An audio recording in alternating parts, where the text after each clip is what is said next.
This is AFRICUNIA TV's news now for July the 27th, 2021. Reaching from our studio here in Lagos, Nigeria, I am Deborah Eze. First, we begin from Nigeria. Court de Appel de Cotonou has ordered that Yoruba Nation agitator Sunday IGBOHO should be transferred to another detention facility. This is after the activist lawyers complained that his fundamental human rights were being abused. IGBOHO had leg chain and handcuff on him, but Ilana Omo Ojoa in a statement said the leg chain and handcuff were later removed from him. According to Ibrahim Salami, one of Cotonou Benin Republic-based lawyers of Sunday IGBOHO, the activist needed support to eat and use the toilets because of the handcuff. Before the new order, IGBOHO was detained at Brigade Criminal Facility, though the new detention facility is yet to be disclosed. It was also gathered that the activist would possibly be moved to Cotonou Civil Prison. Also, the Court de Appel de Cotonou returned IGBOHO to police custody pending further investigations. The activist was returned to cell after a 13-hour hearing, which ended around 11:20 on Monday.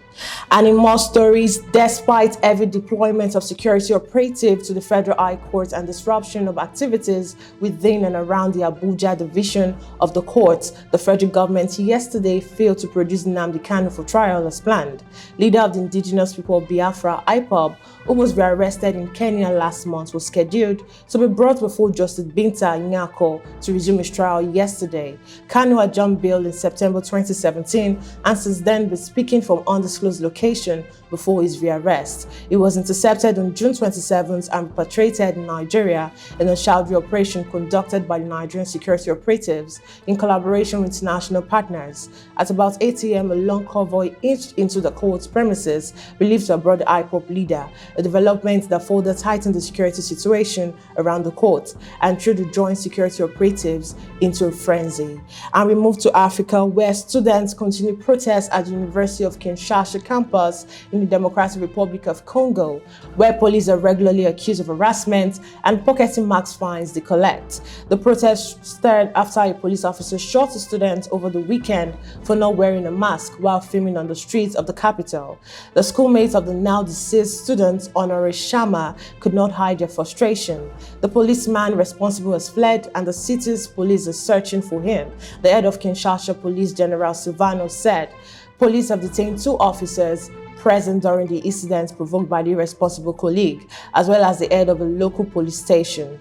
Dr. Congo has registered 47,786 COVID-19 cases and 1,021 deaths since the start of the pandemic.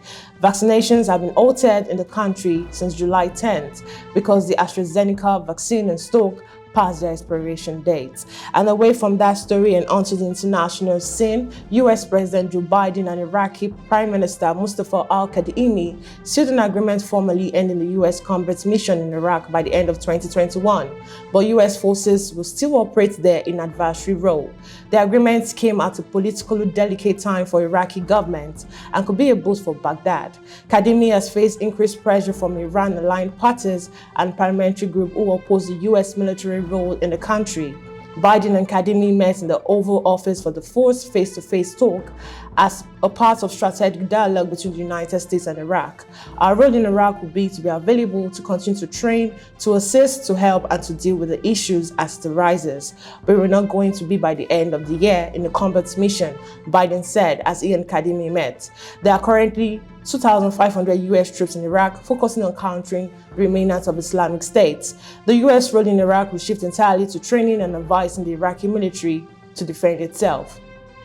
And in sports, Aruna Quadri has been knocked out from table tennis men's single event at Tokyo 2020 Olympics. The team Nigeria's captain to Tokyo 2020 lost 4-2, that is 15-13, 9-11, 6-11, 11-7, 7-11, and 6-11 to a Brazilian Gustavo Suboy in a keenly fought contest.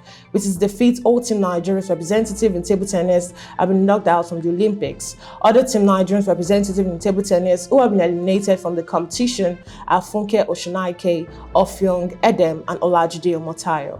Multiple Olympics Games participants Funke Oshonaike was sent packing from the Tokyo 2020 Games in preliminary round.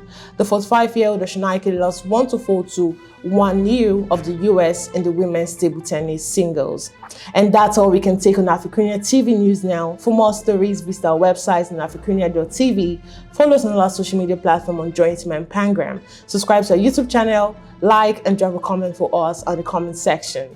I am Deborah Eze. Many thanks for watching.